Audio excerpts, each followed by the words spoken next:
right, welcome to Tunesday Tuesday, presented by the Boston Chris Show. This is episode number 50, and this show features singer-songwriter Eddy DelMonico chatting about his song and a pick of the week. That is a classic song as well. Really looking forward to that. I appreciate everybody who is tuning in live. We are live every single Tuesday at 6 p.m. and 8 p.m. featuring a different singer-songwriter in each time slot. We are live on Facebook and Twitch. Thank you guys for tuning in if you are live. If you're not, that means you're probably on your favorite podcast platform or on YouTube, and thank you guys for tuning in there as well. Just remember, you can tune in live every Tuesday and join us then. But without any further ado, guys, we are going to get into it with our special guest this week, Mr. Eddy DelMonico. Let's get into it. Eddy DelMonico, how are you, my friend? I'm all right. How are you today? Not too bad, man. Just letting people know who you are a little bit, and excited to have you here, man. How you doing tonight? It's good. I'm doing pretty well. Yes. Where are you from originally? I couldn't find anything on that. Well, originally I'm from Long Island, New York. Actually, the Bronx, actually. Okay, nice. All right, very cool. Man, that leaves me a lot of questions right there, just alone. Yep. Not exactly a country music hotbed, huh? No, but the hotbed of people like Dion on the Belmonts and a lot of the '50s doo-wop groups for sure. Yeah, and there's that. You got some of that in you as well, right? How is music finding you as a young guy in the New York City area? Well, I grew up around all of the groups of the '60s and the late '50s, like the Four Seasons, right? As I said, Dion on the Belmonts, Jay and the Americans. Oh my God, the Tokens. Yeah. I mean, the list goes on and on of all those great songs that came out of the late '50s and '60s. You know. Yeah, all good stuff, man. Doo-wop and the malt shop oldies is what they call it nowadays. But man, what great music that came out from those years. So simplistic, but just really added a lot of feel to music, right? Yeah, most of them had four chords. That was it. Yeah. That made the songs. I mean, yeah, you could have a hit with four chords and somebody that could sound halfway decent. Yeah, it had to be. It was all about vocals back then, man. You had to have talent, or you weren't going to make it. Like, there was so many different people trying to make it vocally, and radio ruled the age. So really, it didn't matter what you looked like. There was a lot of like, Milli Vanillion happening back then too. You know what I mean? Well, the disc jockeys of the day, at least in New York, were Cousin Bruce Morrow and Murray the K. Yeah. I got Murray the K and the Swingin' Soiree, okay? And then there was Cousin Bruce Morrow, WABC. And they all broadcast through the Empire State Building, the tower on the Empire State Building. The radius was about 40 or 50 miles. Yeah, I'd love. I've been reading your bio on your website, and it says you grew up with teen idols, country crooners, and rock and rollers of the British invasion. And boy, you can't find three different influences than that, right? Like country crooners and British invasion alone is so far and different from each other. It is. But I remember I was lucky because I was there when Elvis went on Ed Sullivan. I remember seeing him. I was a young kid, but I remember it because it was so impactful. And then I remember very clearly when the Beatles were on Ed Sullivan the very first night they came on. Yeah, that was like unbelievable when the Beatles landed at JFK Airport and they were held up in the hotel downtown waiting for on the Ed Sullivan show. The girls wouldn't get out of the street. And then finally, when they came on, I think they sang "She Loves You, Yeah, Yeah, Yeah." That was like one of the first songs they sang. Mm-hmm. And the place went crazy. I mean, I'm telling you, it was unbelievable. Then the next day in school, everybody was just going Beatle crazy. That was it. I can't even imagine living in a time like that, right? Like I talk about, I know it's as far from the style of music as you can talk about. I talk about being fortunate that I live in the same era as like people like Taylor Swift, right? Like I live in that era. Like I would have loved to have been around when there was a new Elvis song coming out or something new with the Beatles or just like them as new artists just blows my mind, man. Like being introduced to that for the first time.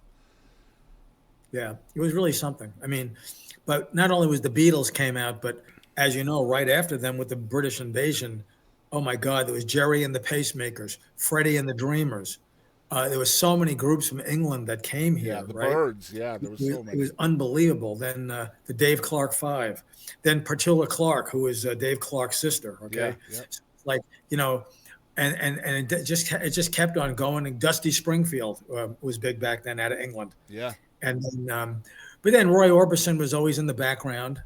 And then by that time, Ricky Nelson had faded away, kind of. I guess his big last hit was in 1961 or two, Traveling Man. Then after that, he kind of took a back seat all the way up until 1972, when he played at Madison Square Garden and he sang that song Garden Party. Yeah. And then he came back again. Yeah, I think it was Ricky Nelson and the Stone Canyon Band. They kind of did their thing. And but then I remember very clearly the night in December of 1968 when Elvis did the comeback special. It was called the Singer Comeback Special. Mm-hmm. And it was sponsored by Singer Sewing Machines, right? And I'm going to tell you something. That television event was monumental because when you saw Elvis on TV like that, and no one had seen him in I don't know how many years, I think 9 or 10 years, he hadn't been on television, or he was making those movies, and he looked phenomenal. Then, of course, out of that whole thing came a series of incredible hits like Kentucky Rain, Suspicious Minds, and The Ghetto. They all came along right around that time. And then Elvis started touring. And then I guess the last big hit after the tour was like Burning Love, was 1972. And I was lucky enough to get to see Elvis live at Madison Square Garden in 1972. And let me tell you something, that was unbelievable.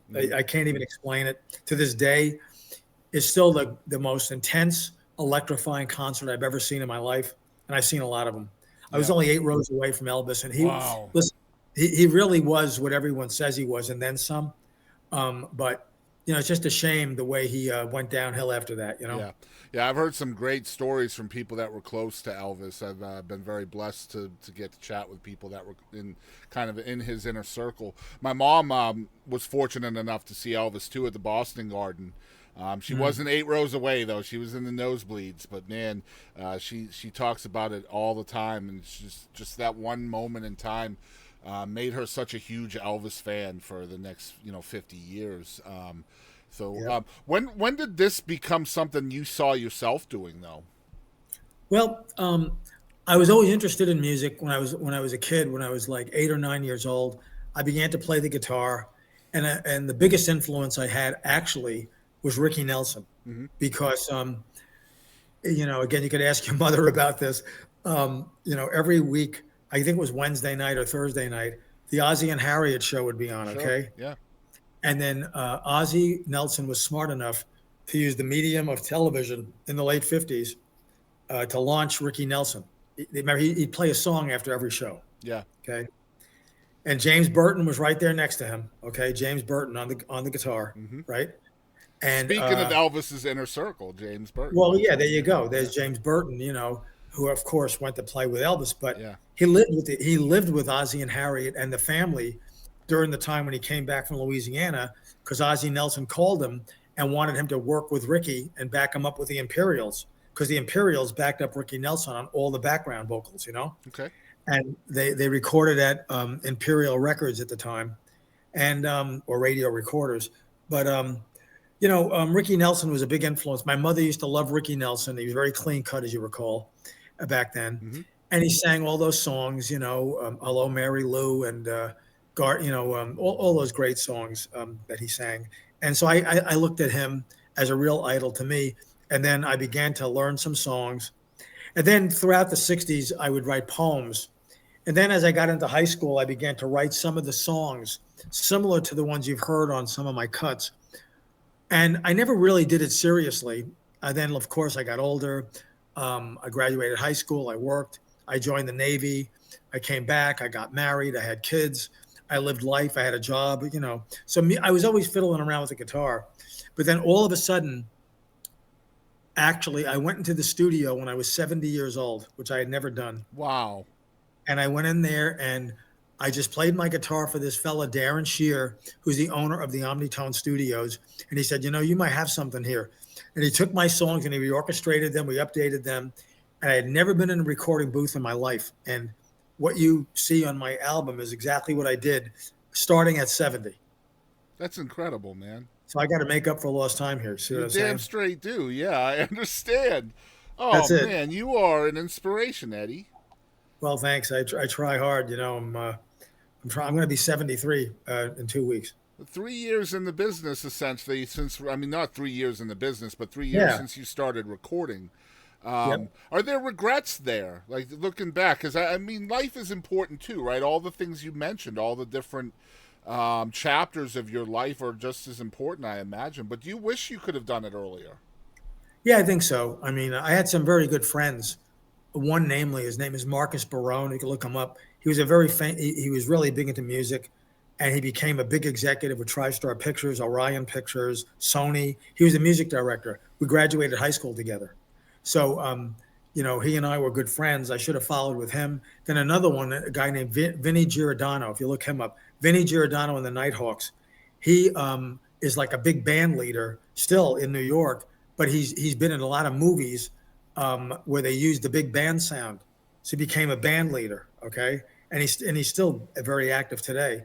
And they call him for all the movies for the 1930s and 40s sound because that's what he does, right? So I don't know about regrets. I mean, look, if I started 30 years ago, maybe I'd be rich and famous by now. But let's put it this way: for the short amount of time that I've been doing it, I'm getting a fair amount of traction already. Absolutely, I really am. So I mean, something's coming along here. We keep creating new songs. Myself and Darren, we co-write songs, or I write them, he orchestrates them. But we share music writing credits because making a record it's a village. It takes a village to make a record. Okay, and it's not just a one-man thing. And so it's a real tedious artistic task, but it takes a lot of time. People don't realize how much time it takes. And no artist just walks into the studio and cuts the record and leaves. It doesn't work that way. No, absolutely not. Creation takes time. Yeah, it takes a lot of time. I mean, there's certain records. I listen to the Elvis station on Sirius all the time. There are certain songs Elvis had to take 37 times. He did 37 takes. Okay, before they got it. Okay, so I mean, that's a lot of. I mean, oh my God, that's unbelievable. But nowadays, with the technology, and back then they spliced the tape. You know what I mean? Well, another thing that Elvis used to do that a lot of people don't know, and I'm sure you probably do know this, being as big a fan as you are, like I am, Elvis would do 37 takes, and then he would tell the producer number 8 was the one he liked the most. That's right. He would, yeah. I mean, it's amazing, some of the stories. Yeah. But, I mean, it's just got to knock the socks off you to sit there and do the same song 37 times. Crazy. Where, like, today in the studio, it's all digital, right? So we can do punch-ins. I record it. We record it in 3 or 4 or 5 lines. Then we pick the best of them. Then we go in, we continue. Yep. Then if there's something off, we'll do a punch in. I mean, so it's much quicker now because you don't have to go through all that, Sure. Yeah. And I can't imagine doing the song over and over again. Oh God. And knowing, like he would do that, knowing that number 8 all along was the one he liked the best, but he was just such a perfectionist that he wanted to try to do better than that number 8. And right. But he would get tired, and then he'd just be like, you know what, eventually he would just, I don't want to say settle, but he would choose number 8 or whatever it was that he heard. Just the memory that man had to remember which ones he liked the most. And it's amazing. Look, I'm telling you, it was a talent that was we lost way too soon. Yeah. And it's just a shame that the way he went down. It was just a shame. Yeah, man, we lost Elvis and the Beatles way too soon, man, for different reasons, right? And all that music we lost. Buddy Holly's another one, man. All the music we lost back in the days because of either poor decisions or breakups or whatever. Here's a question for you. As you're living that life, you haven't recorded anything until you're 70, but you're living life. You've learned how to play guitar at some point, I imagine. Are you writing all of this time as well? Are you creating songs? I just created a new Christmas song with Darren. I have another one. It's called "It's Over." I don't think you have that one. I'm talking about as you're living, like through your 20s, 30s, 40s. Not really that much. The creative juices with the songwriting only kind of came back when I was around 70 because it just did. Because I met Darren, and then we started collaborating on songs, which kind of woke me up again to the whole music thing. So So then we started. So now it's becoming almost, it's kind of funny how you get into it. It's like second nature. You begin to put the structure of a song together. Then I go talk to him. Then we figure it out. Then we fiddle around with it. The next, we have a song. Okay. Yeah. It's kind of wild how that works. Okay. Yeah, So, and I love you talked about being in the studio and how that's when the real work really begins, and I agree. oh Like yeah. that's where that's hard work being in the studio, and it can change the shape of songs that you've written as well. One of the things I love about you, Eddie, is you have a lot of songs out, and none of them, no two songs are the same style or vibe or genre. Like Right. we played a song to start the show tonight. It was very country oriented. A lot of your stuff is a little old school with the old rock and roll vibes, rockabilly things like that. You're just writing straight from your influences, right? More or less, yeah. That's kind of where it comes from. And plus, also, throughout the years, I had different romantic things, especially when I was young, and that was the influence for a lot of my songs. Was the breakups, the lost loves, the new loves, and the loves yet to be found. Okay, Yeah. so that kind of a thing. So I did that. Yeah. So some of my genre is contemporary, a lot of country, serious kind of real heartfelt stuff. That's why we named the album "Songs from the Heart." Yeah. I love the country vibes. So like when I hear a country song come from somebody, and then you tell me you're from the Bronx, that shit don't add up, man. Like, Well, yeah, well, I always considered myself different. It's yeah, like I used to tell people I was from Chicago. okay, It sounded better. yeah, You know, and I'm from Long Island, New York, and it's like I listen to all the Long Islanders. It's like if you watch the movie Goodfellas, I'll tell you what, that is so accurate how it was in Long Island. You have no idea. yeah, Okay, perfect depiction of how it was. Okay, but I was never like that. I was a little different. I was a little quieter, a little introspective. Then when I joined the Navy and I left Long Island, I met a lot of guys from all over the country. That further made me feel a little kind of different. Then when I went back, I was there briefly. Then I moved to New Jersey. Then I moved to Chicago. Then from Chicago, I moved to Florida. Then from Florida, I moved to Dallas.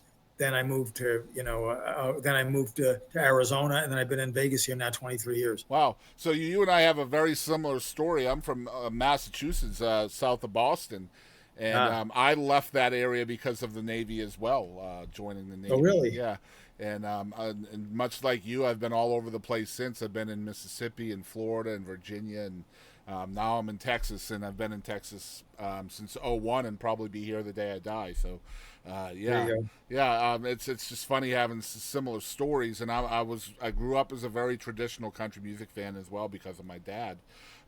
Let's talk a little bit about the featured song this week from you. It is your new single. It's called "I Don't Know Why I Love You." Tell us about this song, Eddie.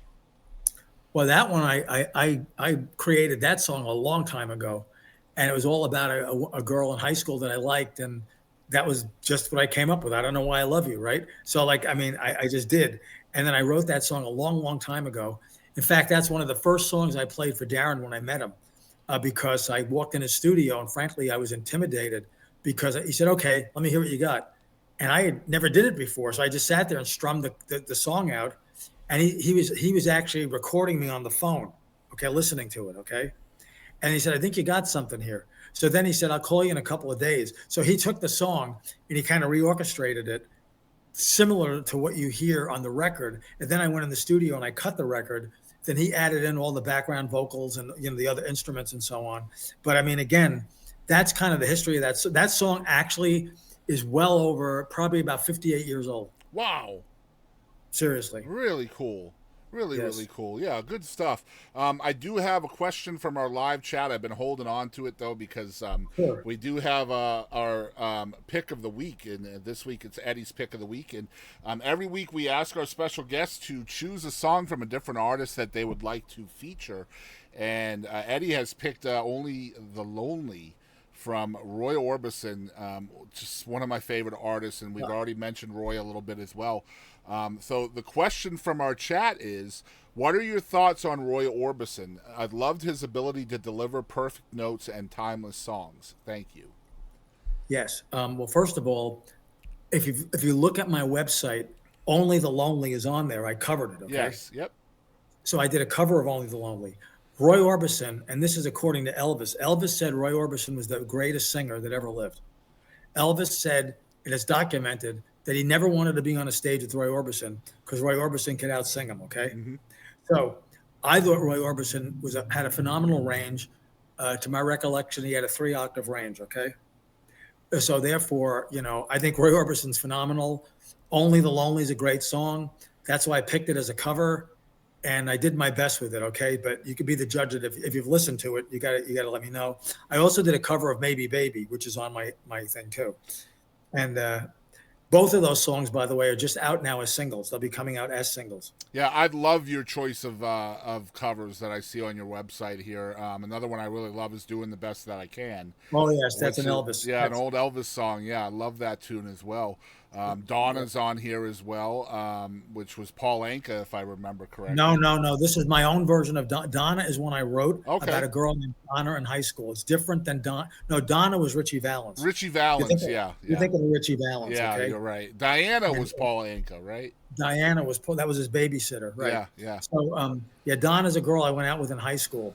So I wrote that song for her. That's the last song of the original songs that are on the reel. And the covers, which are, what do you call it? Maybe Baby, Only the Lonely, Doing the Best That I Can, Yesterday by the Beatles, I did. Then also Am I Ready? So I got 3 Elvis covers, Yesterday, and then I've got Maybe Baby and Only the Lonely. Yeah, and and are all these on Songs from the Heart, or is that different? No, they're all on Songs from the Heart. So it's basically some covers and some originals. So how did you choose 10 originals and 7 covers? 10 originals, 7 covers. Yeah. So 17 songs. So how are you choosing the songs that make the record? Well, I just these are ones I wanted to do as covers, and I just decided to do them. That's all. I mean, I like doing the best that I can. Is from the Elvis movie 1961 GI Blues. Yep. Okay. So you could see him singing it there, and I really felt that song. I thought I could do it well, so I did it. And then Am I Ready is from another one of the movies that he did, and I did my version of that. So again, his songs, but I tried to make them sort of mine in a way, the way I did. But Doing the Best I Can came out quite well, and Maybe Baby and Only the Lonely too. Did you listen to my version of Only the Lonely? I sure have. Yeah, hitting that high note was not easy. I imagine. I imagine. That was tough. So, but maybe Baby was pretty easy because that's only like a 1-octave range. It's not too hard to do. Yeah. So, but it came out well too. A lot of people like it. We're releasing it as singles, coming out as singles. Very cool stuff. And I appreciate you being here, Eddie. If people are hearing about you for the first time, what's the best way for them to follow along and support you as an artist? Well, they go to my website, eddydelmonico.com. EDDYDELMONICO.com. And then I sang at the, the Grand Ole Opry in June. And I'm going back to the Texas Troubadour Theater December 13th. And I'm going to be singing a song you don't have. It's called It's Over. That's the name of the new song I did. Very cool, yeah. I could send it to your phone because I only have it on a file that I got from my phone. But sure. If you wanted to hear it, but I could send it to you. If you gave me your phone number, I'd send it to you. But I don't know if you could convert it to play it on the air or not. I have no idea. But it's a new one, and I'm working on a new Christmas song. And we're constantly creating new songs. Maybe 1 or 2 every 2 months. We're trying to do it. Yeah. And I work a full-time job too. I get up at 4:00 in the morning. I walk 3 miles. I'm one of those. Okay. Man, Eddie, I think you're an inspiration, man. What would you tell people that think that that it's too late for them to start in music or something? Well, it's what it is. Frankly, it's a really honestly, it's a matter of health, because if you don't have your health, you don't have anything. And frankly, believe it or not, I just lost my wife 3 weeks ago. Oh man. She passed of ovarian cancer. Okay. And she had it for 10 months, and it was a bad battle. Okay. And then this coming November 29th, I lost my 42-year-old son in Michigan to something called kratom. You ever hear of kratom? I have, yes. Well, I'm telling you, it's bad stuff. Don't take it. Okay. You could buy it everywhere. It's an extract from a tea leaf of some sort. He was taking it, and he OD'd on it, and his wife found him dead in bed. That was it. I talked to him the night before. She calls us up in the morning and says he's dead. I couldn't believe it. So had to bury him in December 13th, 2 years ago. And then my wife, Carol, early December was diagnosed with stage 4 ovarian cancer, and she only lasted till October 3rd. Man. So I've been down the road, but I'm very faithful. I mean, I believe, I think my son is safe with God. I think that Carol is safe with Jesus. So I'm okay with it. Actually, it doesn't blow me away because none of us are getting out of this alive. Okay. Yeah. So the bottom line is that you got to take care of yourself. And one good thing, I never smoked. I never drank. I never did drugs. I never even smoked dope. I never did any of that stuff. And as I said, I walk 3 miles a day. I do 100 jumping jacks, push-ups, sit-ups, nothing too dramatic. But I take a lot of liquid vitamins, and I just don't overdo anything. I'm still going pretty well. I have no real issues at all, really. Yeah. And again, it's about what you are, what you eat. That's a fact. Okay. If you eat a lot of junk, you're going to be bad. It's going to be bad, and you got to be careful because everything today is really so processed and full of chemicals. Yeah. You got to really pick what you eat because you walk in the supermarket, you don't know what to pick because all of it's something else and it's loaded with sugar or some bad chemicals. So I cook fresh food for myself and my little dogs, and I'm just looking forward to the next chapter. With the music. The music has been a great salvation to me during these sad times. So again, I'm just looking at the next chapter. My real job, I'm the sales manager for a company called Elite Foam and Packaging, and we do all the architectural foam for the hotels in Vegas and for the contractors, and all the things you see, the faux stone in the hotels that they shoot stucco on. We make the foam for that stuff. So I work a full-time job, then I do the music at night or on the weekends. I'm working with a performance coach this Sunday because I'm getting geared up for this Nashville gig, December 13th. So when I go out there, I look like I know what I'm doing. So we'll see what happens. You know what I mean? I think you're going to be fine, Eddie. I appreciate you coming on the show tonight, man, and sharing your story with me. And yeah, man, you're in my thoughts, man. And yeah, keep your head up. I think you know what's going on, and it sounds like you got a good grasp on things. And man, you're an inspiration. I appreciate you telling your story with us tonight, man. Quite all right. That's all right. All right, man. You have a good rest of your evening. We're going to get into the music. All right, guys, we're going to get into the music right now. Man, what an inspiration. Eddy DelMonico here on the show for the very first time. We are going to showcase his brand new song. It's called I Don't Know Why I Love You, written 58 years ago. But it is his new single. So 58 years from the time it was written to the time it was released as a single. Here it is. I Don't Know Why I Love You by Eddy DelMonico.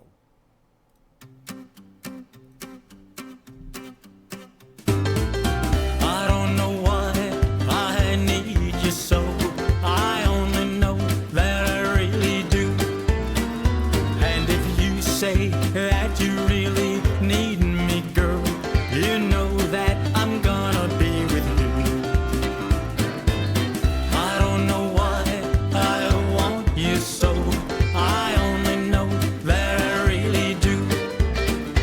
And if you say that you really want me, girl, you know that my time is just for you. From the morning when I wake up to the evening when I sleep, well, you know, my pretty little darling, I'll have you, hold you, and keep you too. I don't know why I love you so. I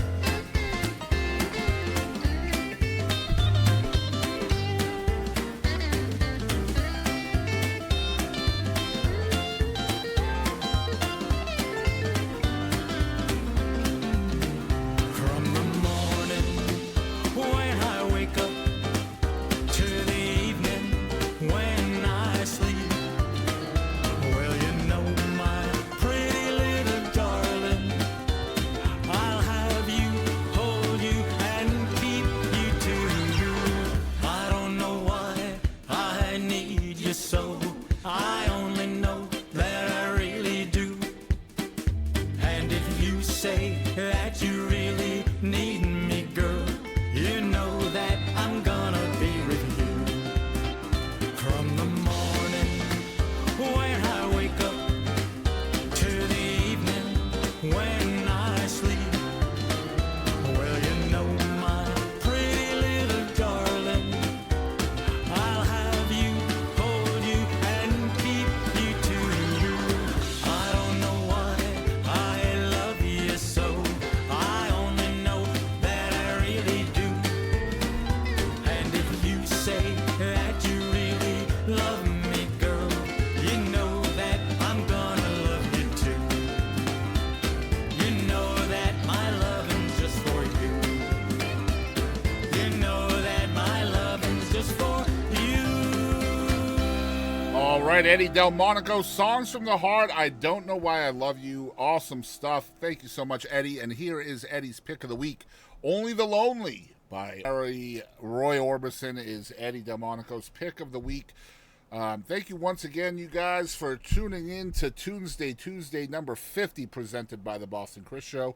Appreciate you guys for being here, and let you know we are live every single Tuesday on Twitch and Facebook, 6 p.m., 8 p.m. Next week's guests will be Jennifer Alvarado and the Texas legend Jamie Richards.